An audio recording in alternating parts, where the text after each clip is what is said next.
¿Qué onda, gente? ¿Cómo están? Bienvenido al podcast. Mi nombre es Rachis Carrillo y hoy me encuentro con una persona muy especial. Me encuentro con Devoe, es el ex-manager de Blink-182 y otras bandas. Va a ser el primer podcast que voy a hacer en inglés y pues a ver cómo nos sale. Rick, how are you? I'm doing great. How are you, buddy? I'm doing great. Hey, thanks for your time and for being here. No problem. And thanks I for traveled very far to come here. yeah. I had to cross a border to come here, and we had a little pit stop at the dentist, but now we're here. Now you're here. You like TJ? Do you come here often or what? I have been coming often. I ever since I've been hanging out with the Deluxe boys, I've been hanging more in Tijuana. Yeah. More than I normally we just kind of just skirt through and we head out to the beach. Surfing? Yeah, for surfing and Yeah. fishing. We'll either head down to um, Baja Malibu or Yeah. La Fonda or the marina, Corral Marina, where the Right. boats are. So let's talk a little bit about your background. I know Sure. you're into your music and all that. Yeah. So let's start, from the beginning, man. How do you got into the Oh. music business? From the beginning. Yeah. All right. Well, if you have time. let's go all the way back. All the way. Yeah, we have to. Yeah. It was the year was I don't know, when I was in high school, I'm a surfer. Okay. And I was obsessed with the pro contests that would come into town into Malibu, because my local break was Malibu. That's where I surfed all the time. And I became the president of the surf club. And we had to do a fundraiser. I was obsessed with all the pro contests and just the whole deal. So I knew I wanted to go into promoting of like surf contest events. So I started the surf club at my high school, which I went to El Camino High School in Woodland Hills, Mhm. the same high school Bad Religion went to. Oh, cool. And I threw a fundraiser with a band, my friend's band called the Czechs, and we had them play. It's my friend Casey Fleming, and we had them play, and a slam pit broke out. Oh. And I was like thinking that was like the coolest thing ever. Yeah. So I'm like, okay, wait, I want to do more. Like that was a unique feeling, and I got in trouble. The event got shut down, and I was like, I don't know. I just felt there was something there. I felt that was kind of crazy. So fast forward, like a couple years later, it was in, I don't know, when was this? 1986, 87. Gosh, when MTV was still so awesome. And we started putting together, like I realized like all my friends at the beach in Malibu were all listening to music. And the music that I was listening to, I was very influenced by the Specials and Madness and the Untouchables and Fishbone. Those were like, and Funboy 3, which was the Specials. But so I was really heavily into the ska music. And I'm listening to this, and we're all hanging out at the beach, and I'm like, we have this like culture thing, like there's something brewing here in Malibu. And I decided to throw like a show. Like I'm like, dude, I'm gonna throw a show. Yeah. And so I did it, of all places, at the Whiskey A Go Go in Hollywood, which was kind of ambitious, considering that I had no business in Hollywood. You got to understand, like 1986, 87, it was like kind of still controlled by glam, like clubs like the Coconut Teaser and things like that. And on the Sunset Strip, it was still very like Jane's Addiction was just kind of being born. And punk rock was almost like a scary thing to me. Like the shows were in Hollywood, they were scary, man. There was like, a lot of fights, a lot of people get beat up and stuff like that. But I threw this show at the Whiskey, and I ended up doing a surf movie premiere there. And we did a surf movie premiere. And gosh, it was so long ago. I had a few different Big Dummy Jams. We called them the Big Dummy Jam, and that's my Instagram, Big Dummy Jam. And we threw a surf movie premiere with punk rock bands and free giveaways from like Quicksilver and Pacific Sunwear and surf companies. It went off, totally sold out. I mean, we made our own props. It was called the Big Dummy Jam. Everyone called me the Big Dummy. Like me and all my friends were the Big Dummies because we were tall surfers, and all the jocks and all the little gangster kids. They liked us because we just liked to surf and we were just like kind of big and lanky, and so we were known as the Dummies. And so I called it the Big Dummy Jam, and it went off so hard. And I don't know if it was the second one or whatever, but I know one of the better ones was we had the Offspring clay, and I paid him like $500, and it was so cool, dude. It was, if I can just go back to that era, like it was crazy. So like, I mean, imagine you're sitting in front of the Whiskey A Go Go, sold out, all the people from the beach. There's cars parked out front with surfboards on them. The owner of the whiskey, who, it's a famous family. I'm spacing. Fat Mike just did an interview on his podcast of the original he owned the Roxy, the Whiskey A Go Go, the Roxy, and the restaurant right next door, Italian family, and very serious Italian family, and they loved it because like I brought this whole other crowd that kind of didn't trash the whiskey.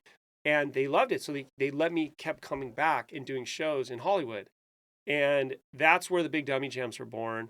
I eventually ended up meeting up with a famous surf movie director named Taylor Steele.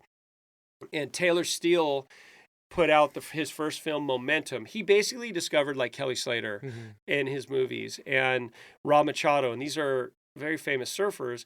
And he just reached out to Brett Gurewitz at Epitaph and was like, hey, I'd like to get some music, but I don't really want to pay for it. And Brett's like, yeah, here, just here's some Bad Religion. I think he gave him Suffer, and he might have given him the Blue record by Pennywise. And then Taylor put these songs in his movies. And so as a surfer, we watched these movies over and over on VHS. It was still not even DVD. Not even DVD, yeah. Rewind. Rewind, yeah. Well, how did Kelly do that blowtail air? You're like, oh, because I lived in Mission Beach at the time. I was going to San Diego State. And it was so fun, man. It was just like the best time ever. That was when at SDSU, the fraternities were flourishing. It was like very Greek. It was like the movies, It was a crazy, wild time. And I was down checking the waves one day in Mission Beach, and I looked down at the jetty, and I looked at where I surfed in South Mission Beach. There's a jetty there, and I noticed these surfers were surfing like on levels that I've never seen before. And I was like, wait a minute. And I wonder, and I panned left because I'm a film school major at SDSU. Someone's filming these guys. They're too good. And I looked and I saw this silhouette of this guy that I'm like, I'll bet you anything that's Taylor Steele. And I ran down the beach. I walked up on the jetties. I looked, and all of a sudden I see Shane Dorian, Keith Malloy, and like there they are. There's the pro surfers from Momentum movie. And it was Taylor Steele, and he's filming for Momentum 2. And I'm like, oh my gosh, I know that's freaking Taylor Steele. And I just walked up and I was all, hey, are you Taylor Steele? And he's like, yeah. And I was like, dude, I'm such a huge fan. He was like tripping out. Like I just came out of nowhere, and he's on this jetty filming these guys that flew in from Hawaii to surf. And I was like, hey, I have this idea. I'm like, I promote punk rock bands, and I want to take some of these punk rock bands that are in your movies and this other band that I manage called Unwritten Law, and like I want to do a tour of your Momentum 2 movie, because he was at that time like the best surf film director. He was the modern day, I don't even know, there was the 80s, it was Chris Bystrom, in the 70s it was some trippy dudes, and Bruce Brown in the 60s, Endless Summer, right? So in the 90s, Taylor Steele was the guy. And he's like, that's a rad idea. And we just had this idea, and I'm like, okay, let's make it happen. And then fast forward, I put these shows together in Encinitas at the La Paloma Theater, and I had Sprung Monkey and Pennywise 2 nights. Pennywise? Wow. Yeah. I didn't get Unwritten Law on those ones yet because it was a little too early. And they went off so hard. It was it was just, the La Paloma Theater is famous for surf movie premieres dating back to like the 70s. So it's like the spot, but not having like famous punk rock bands there.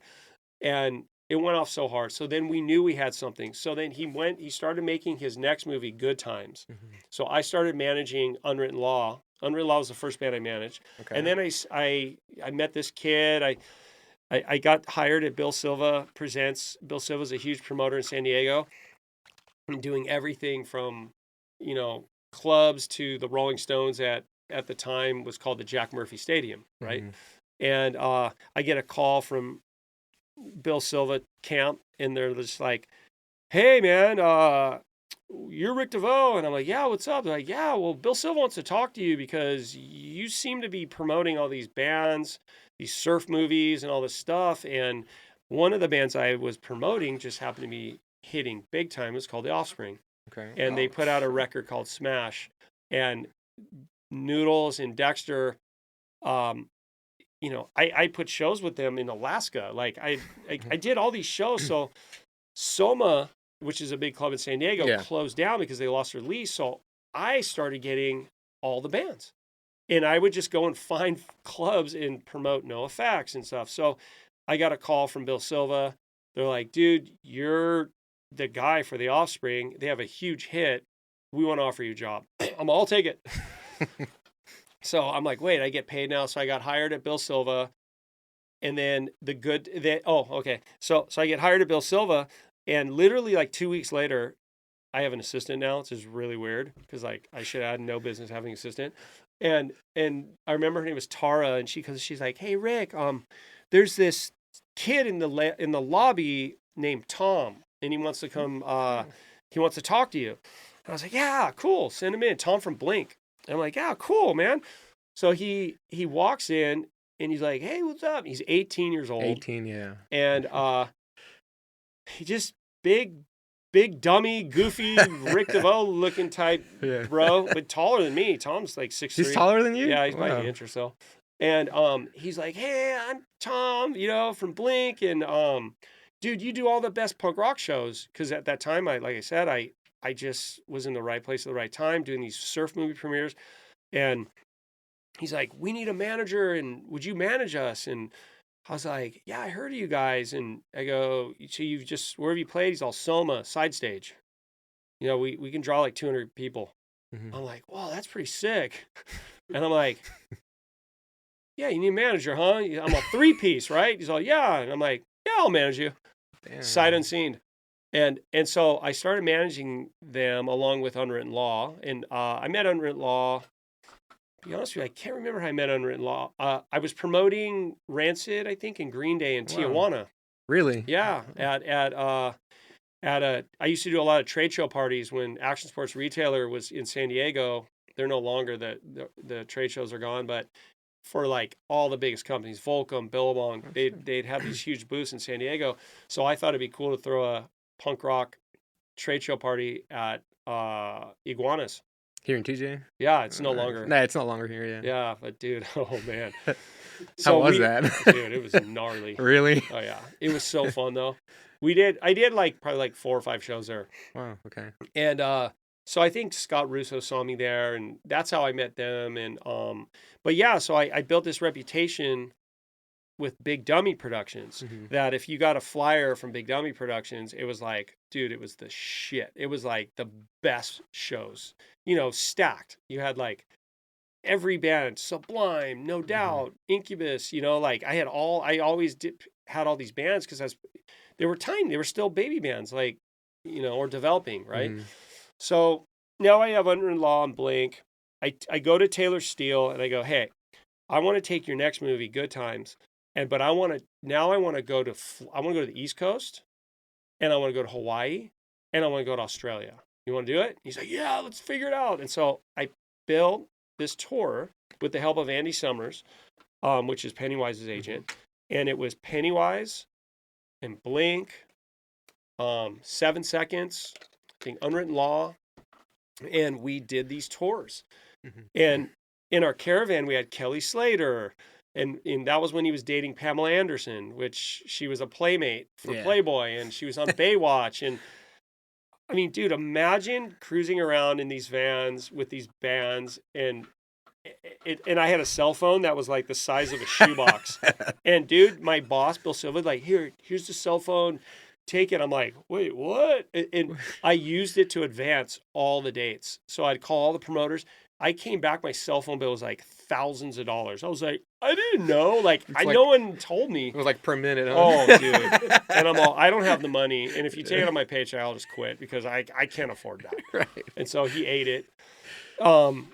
And we did the Good Times tour. And what was really badass was when we took it to Australia, this is when things really changed for Blink. When we took it to Australia, we had them opening up with a band called Body Jar, which was really popular, and Frenzel Rom. Those were the two punk rock bands that, like, Deluxe in Mexico and South. Every country's got their like deluxe. Their deluxes, right? Yeah. So it was like Body Jar and Frenzel Rom. Those were like the same kind of thing, you know. Right. The international local hero, right? And so we did this tour with Pennywise and the Good Times movie, and Blink was on. We signed them. They were on Cargo Records, and Cargo had a deal with Mushroom Records. It was a big deal in Australia, and we go over there. We have a label. There's a publicity girl. It was kind of like, Leo, when we had Shayla and Mo and in the whole team. It reminded me so much when Sitting on Stacy went to Mexico with Jonas Brothers. And we get down there, and the shows just went off. Australia goes off hard. Epic weather, really good beer, good waves, everything's paid for. I mean, dude, we get people taking us surfing every day. I mean, it was a dream. And Slater's hanging out again, and it was just so rad. So they get picked up on the radio down there.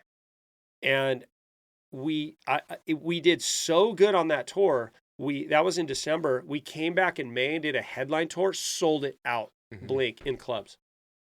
On the radio, it was like charting. We were getting the Triple J, which was like the X of down here, is Triple J radio there. It's the same kind of things, except just different looking people and different accents. And and it went off in Australia. Blink broke in Australia first. Really? Oh, Not yeah. in the States? Wow. Yeah. Now, in San Diego, Mike Halloran from 91X, who I introduced Leo to the other night, legend radio guy, he was the first one to play Blink. Blink 182? Wow. Blink in the United States. Really? So first radio station was 91X, but Australia broke Blink 182. Hands down, 100%. And like they could have just kept going there, and then they built their whole career, and then we used that momentum. I mean, that they broke there first. Right. Okay. Yeah. So that's some fun Blink history. The tour went off, and then we went on to do the Focus tour. That was another film by Taylor Steele, and we toured all around, man. Anywhere where there were waves, anywhere I could just get to go surfing, and Billabong, who was the sponsor at the time, like would give me free wetsuits and clothes, and it just didn't feel like work. And like I said, I'm 100% surfer first, and I just did all this because it was my passion for the sport. And those songs, those bands were like the soundtrack of that era. You know? And how hard is it to get into the music business? Well, I just made my own thunder, you know, like I just did it myself. I don't know. I just, you create, you know, if you have good discipline, right? And my discipline is like, okay, I'm going to keep doing this. I'm tired. I got to go to Kinko's. I got to make flyers, you know, because it's different. Nowadays, you do everything on a computer. Social media or whatever. I was cut. I would Scissors. I would take magazines, cut out fonts. Yeah. I would always steal Volcom's like fonts. And I would make my flyers with cut and paste at Kinko's. I'd spend 4 or 5 hours down there, go to the printer, get them printed, and then I'd have to like set my alarm like, okay, the Vandals are playing in Hollywood at the Palace. The Palace is no longer, but all right, I'd set my alarm, I'd be tired and I'd drive down to wherever they were playing and I'd go and flyer all the cars. In San Diego, I remember waking my wife up. I think there was a show in San Diego so many times. I'm like, we'd ride our bikes down, fill our backpacks up, and flyer all the cars. Flyer Soma. If Rage Against the Machine was playing, if Tool was playing, if Jane's Addiction, whoever it was, if I get my flyers everywhere. And man, I made hundreds of thousands of flyers. And that's how the word got out. There was no Instagram. There's nothing. No social media. And it was literally brick by brick. Yeah. But the name Big Dummy started getting really popular for the shows. And Big Dummy got branded on all the Taylor's tours. So even in Florida, New York, New Jersey, Santa Cruz, California, Honolulu. It was rad. It's badass, man. What are your thoughts about Deluxe? Oh, man. Since we have Leo next to you. I'm sitting next to Deluxe. Deluxe. and I'm here to tell you they have a new record coming out. I know. When's the release date? Or it already came out? No, it's going to be released. Oh, it's soon. coming He's out. going to be on the podcast soon, So right? With all the crew. You Deluxe fans out there, there's a new record coming your way. It's very good. It's co-sang again with Mo, the other handsome gentleman, and it's going to be great. And no, they're doing amazing, and they're bringing it back. That whole pop punk sound is really popping right now. Again, thank God we get a second chance, right? Have you guys worked together or not yet? Yes, we have. Okay. And I actually knew Mo, like from a long time ago. We would talk, Okay. and when I was managing Angels and Airways, I believe we put some shows together. In was that Mexico City? Yeah, Mexico City. Yeah, I've just been obsessed with Mexico my whole life. Right. Okay. I'm a resident in Mexico. I have a place down south in mainland, and because I'm a surfer, and you've got the best waves, and you got the best food, and a lot of other things, So I just love coming down here, and we went to the Exo radio station last summer. And the program director, Lalo, told me I was the first American manager to come through those doors in over 10 years. Really? Wow. Okay. And I was just like, I'm so sorry.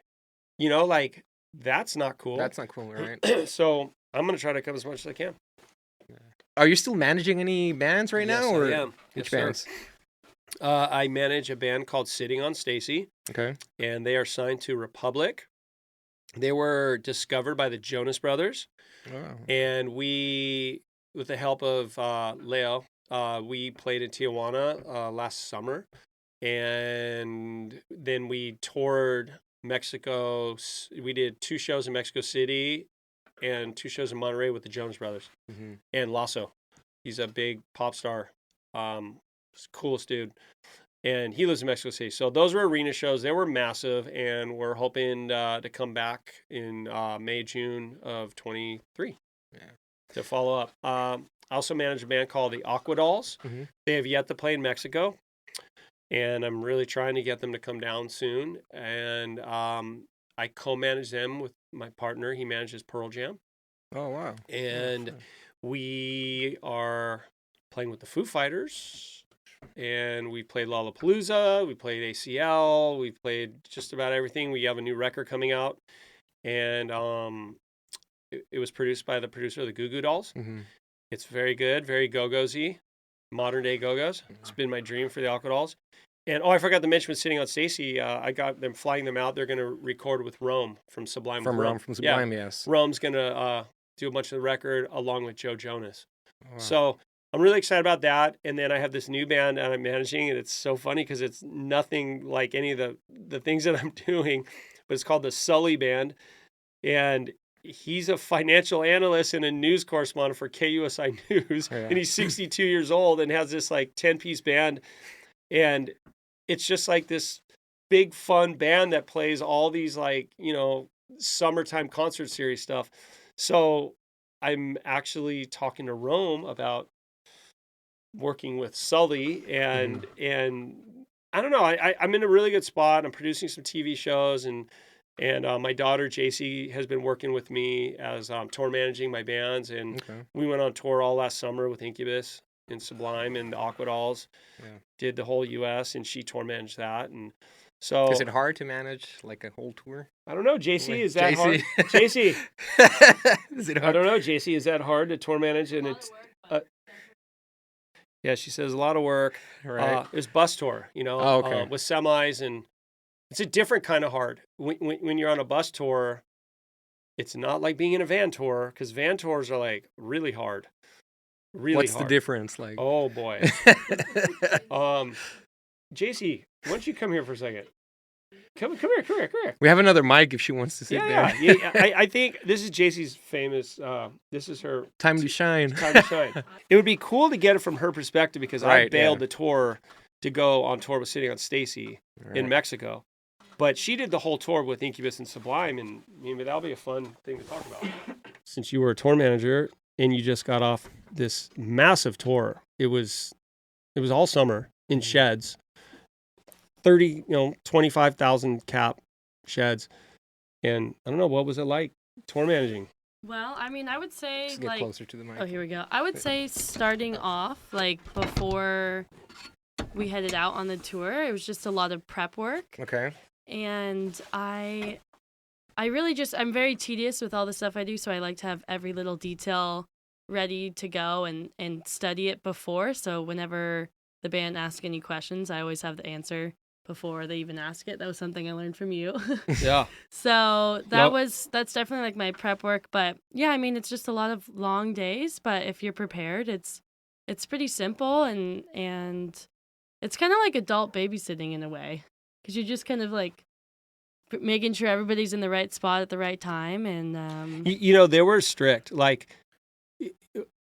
Incubus is this massive band, Okay. and then Sublime is right underneath them, right? So like, and then here's the Aquadolls gear and all this stuff. So like, you had to make sure you weren't in the way. You had to make sure that when your set is over, right? I mean, those were yeah, like the stressful things. You don't want to piss off the headliner. You don't want to, but they're my friends. I mean, I grew up with Incubus, Right. and I used to promote Sublime when Bradley was in the band.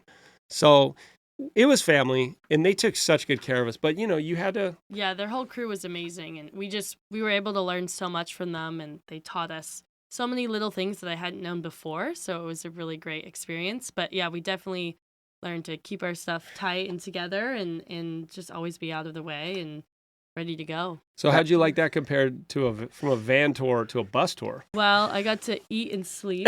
Yeah, they had chefs. Oh, do they? Which You know, was they had amazing. They traveled with a chef.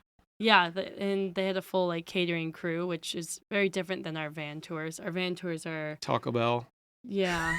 McDonald's. If we found a Right. Taco Flying Bell, J's. If you're in Texas, you go to Buc-ee's. Buc-ee's is the spot. for You sure. know, but yeah, and I was sad because I had to leave the tour to go on tour with the Jonas Brothers and Sitting on Stacy, and so JC, I left my daughter, but she had to take over. So that was while I'm down in Monterrey, Mexico, Right. Okay. with dealing with the Jonas Brothers camp, which is very different. Different. I just come off Incubus. I'm like, wow, this is Totally different, huh? yeah. I mean, the shows are the same size, but I don't know, just surfers, bros, shakas versus, like, I don't know, it's different, just different. But, Jonas Brothers were very nice to us, though. So I was in school, and I was pretty much wanting to take a break from college. So I went to him and I was like, Dad, I want you to teach me the music industry, and I want to kind of drop out of college. And he was like, all right, let's do it. Yeah, I'm Just like, like that, huh? My mom was like, wait, what? Yeah. But they're so great. They've supported me in everything that I've wanted to do. So it was so fun to be able to take time off and make memories with him out on the road, and learn from him, and kind of go back to my roots of what I grew up doing and being around as a kid with all of his shows and stuff. Yeah, it really motivated me. After I stopped working with Blink in 2018 or whatever, but for Tom's portion at least, I was kind of like, wow, I have all this skill set. Yeah. I've done so much, and then JC coming to me kind of caught me off guard, and I was like, okay, well, shoot, let's do this. And then I listened to Go-Go's that summer, like non-stop. I knew every word, and I'm all, let's find the next Go-Go's. Yeah. And then that's when we found the Aquadolls, and it's just been so great. Like everything we've done with that band up to this point, and then sitting on Stacy was very cool. And then now working with the Sully band, and I don't know, it's music is so fun. Promoting shows is fun. And I've gotten to do a lot of cool things along the way. And, I got Fat Mike to produce the Aquadolls, some songs with the Aquadolls, and with sitting on Stacy. Actually, today, it just dropped. Fat Mike's record label called Bottles to the Ground, the new one, not Fat Record. It's called Bottles to the Ground. Sitting on Stacy did a NoFX cover of a new NoFX song on the record. It just came out today. And I texted Fat Mike. I'm like, why aren't you promoting it? Oh yeah, we're going to do that. Like, it's just typical punk rock. But yeah, it's just been really cool. And, Jim from Pennywise has been super cool. Gave the girls a Pennywise show in Phoenix and put them on the Beach Life Festival. And I don't know, it's awesome. Rome is producing. I don't know. I have good friends in this business. They're all great humans, and the music is super fun. And I get to work with my daughter, and I'm sitting here with Leo from Deluxe, and I'm in this awesome podcast room. Thank you. Rachis, and had no idea I was doing this 1 hour ago. Hey, me neither. But how cool is it? I know, right? That's what's so neat about it. Right? Hey, so any piece of advice for for a band who's looking for a manager? What's your advice? Okay. Well, I was a promoter first. Okay. So being a promoter, I felt gave me a huge advantage by becoming a manager. I became a manager second. I was a promoter first. Being a promoter allowed me to meet the buyers, meaning if I wanted to get Voodoo Glow Skulls, or if I wanted to get Less Than Jake, or Offsprings, whatever, you get to know all the agents, right? And you get to create shows and stuff. So I went down that route. So when I became a manager, it just felt supernatural. I almost feel that maybe an agent first would be a better move, unless you have a manager that's very well connected. And it's hard to get, because for me, I can't manage a lot of bands. Like, I don't have the capacity in my head because I'm so like hands-on. Yeah. And when you're a booking agent, you can have 20 bands. What's the difference between an agent and a manager? Well, the way I see it is the booking agent takes direction from the manager. Okay. Because the manager lays out the game plan for the whole release of a record. And the release of the record leads to the touring, promo and touring and all that stuff, right? So then once the record is done or getting close to being done, then I talk to the agent and go, okay, hey, I need a run of U.S. club dates, in third quarter, and we're going to promote this record, and we're going to do this and that, and this is what I'm looking for, and can you please, pepper in some festivals and blah, blah, blah, blah. And so the agent goes out and gets the offers. The bigger the agent you have, the better. If you find an agent that makes people money, then you're going to get better shows. I truly believe that. So maybe getting a good you really need the whole team, to be honest with you. Manager, agent, and someone that's going to promote the music, whether it's a record label, whatever. Record labels have changed than it was when Blink first came up. So different. I mean, you had MTV, you had radio that was really moving the needle, like K-Rock in LA for alternative music, 91X. I don't know if that's, JC, you're 21 years old. Do you listen to 91X? No. How do you listen to music? I just listen based off like Apple Music or Spotify and their playlists and stuff. And that's where I find like a lot of new music is through like their playlist they put out. Yeah. So whatever team you have needs to have that skill set dialed. Because I'm old school. Like, I'm with Leo, like, driving around trying to get the Deluxe record played at the radio station, right. And I don't think anyone's listening. I think they're all on Spotify and TikTok and stuff like that, and it's just TikTok is huge. but we're old school, and Deluxe was MTV TRL band, right? Like MTV, so is Blink Right. and Newfound Glory and all that stuff. That's all gone now.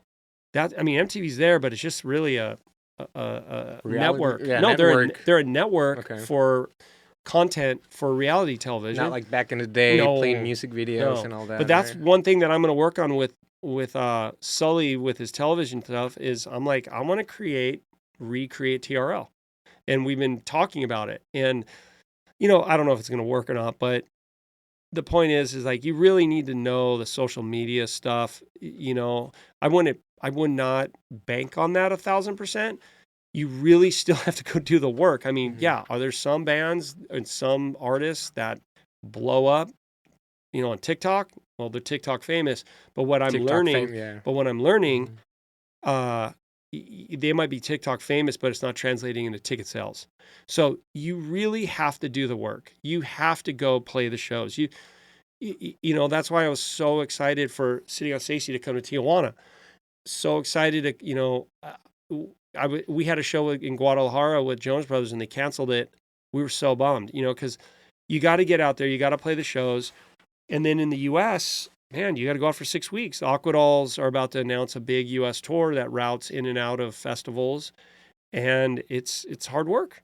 You got to take off work from your regular job, leave your family, you load up, you rehearse for like a month straight, get your merch ordered, get everything ready, and then you get handed, your tour manager, JC, has the deal sheets. The tour manager advances the whole entire tour, works with the agent, makes sure the deals are right, dot I's, cross T's, get it all sorted, and then that first show, wherever it is, the first date, you play it, you get that over with, and then you start heading into the middle of the country, of the U.S., and it's long, man. You get tired and all you see are trees and trucks. That's all you really see. And you get to tour the ghettos of America because the clubs are always in crap holes and you eat bad. And like JC said, you don't sleep. So it's a lot of hard work. And if you're not willing to do that and go on tour and have full immersion into your band, then don't even look for a manager. Like you want all that if you're willing to, and you have work ethic. Yes. So discipline then with consistency equals a result. And that's it, dude. I don't know what else to say. Is it hard being a manager? I mean, sometimes. I wake up at 5 a.m. I sit at my table for 2 hours. I put on music that inspires me. And I sit by a fire and I write out my entire day. And I don't miss a beat. And then life starts creeping in around 7:30, 8. And I just make sure I get it done that day. I mean, I went to dinner or I went to have a drink with Leo and I couldn't even really talk to him because it was like everyone was calling me back from my early morning emails and calls. So you really have to be consistent and have the discipline of staying with it. And you just can't give up. You just can't give up. And if you do it enough and you write a good record and you're cool to other bands and to the clubs, you don't go roll into a club and treat the production crew like crap and you don't be arrogant. You have show gratitude and appreciation and help other bands and it'll come, but it takes a long time. Have you ever worked for a band who has like special requests, like they're very picky on their, on their dressing rooms or whatever? Yeah, I mean nothing crazy like those old rocks. Yeah, things with the green M&Ms and stuff like that. That I think that did happen, but no, we like gluten-free pizza, and we like, I remember Blink. We'd ask for pairs of socks because they would play and their socks would get destroyed. So we'd put socks on the rider, Sharpies, so we can sign things for fans. And I don't know, is there anything else that you could think of? What's on Aquadoll's rider? Aquadoll, lots of snacks. Lots of snacks for the Aquadolls for sure. I mean, Sharpies are a huge thing, especially for like merch meet and greets after, which helps them a lot push their sales with merch. And yeah. Yeah, some people there's a phase we went through White Claws. Gotta have the White Claws. Now they're disgusting. Going back to tequila and wine. Tequila, Tecate. You know, Tecates. But yeah, I mean, nothing crazy. Sometimes, you know, the budget's not that great. Sometimes you get spoiled and gift bags and Right. wow, you get all this like cool stuff. And other times you get like a bag of chips. and sometimes you don't even get water. Remember we played the punk rock paintbrushes thing? Yeah, They didn't I've even give had us water. I've had to try to find water a few times. Really? Yeah. And yeah. So I know it's just a lot of hard work. I mean, Leo knows with Deluxe, like, I mean, he's been doing it 20 years now. Yeah, 20 years. I mean, there you go. And Sitting in the corner right there. sitting in the corner, just tripping Time out. out. Yeah. But it pays off, you know. Right. There's a lot of satisfaction when you start winning the fans over and you get an encore request and you just know at the end of that show, like, you killed it and you're sweaty and like the band and the fans are coming up like, oh, you're so, you know, that's where it's bitching. And then about an hour later when the fans leave and it's snowing outside and you got to load your gear and you're dripping wet of sweat, then it starts to suck again for the next like 16 hours. And then it all comes right back right after sound check, right when you go on. How many hours do you work per day? Oh, all day. All day, Dude, like my 16 wife, hours. Like, I'll wake up at 3 and I'll check emails and stuff. I mean, it's not good. right. I got to manage that time a little better, but I'm just so into it. I love it so much.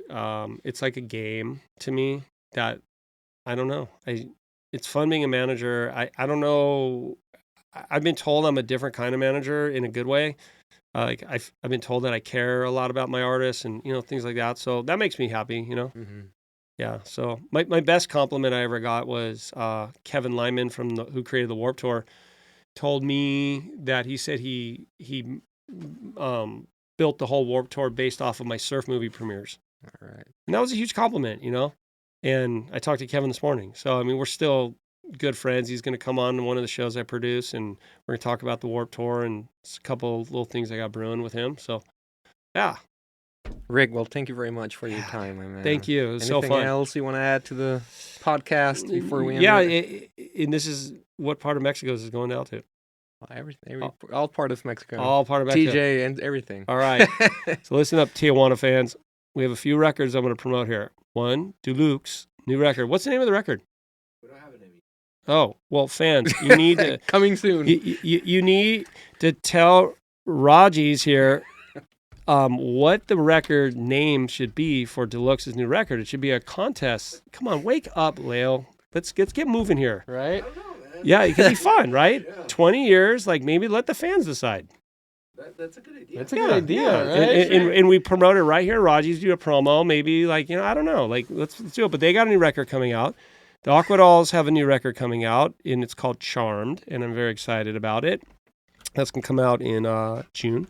And Sitting on Stacy has a new record coming out, and the Sully Band will have theirs out in a year. But yeah, those are my bands, and please promote them and play their music. And tell your friends. What's your Instagram, social? Oh, my Instagram is @BigDummyJam. But that's it, man. We're stoked. And All support this podcast. Send Thank them you. money. Send us money. All right, Rick. Hey, thank you very much for coming to the podcast. Yeah, dude. I'm gonna tag you on the video. And all right. Gente, pues muchas gracias por haber escuchado este podcast. Voy a dejar las redes sociales etiquetadas y nos vemos en la próxima. Chido. All right. Thank you. All right.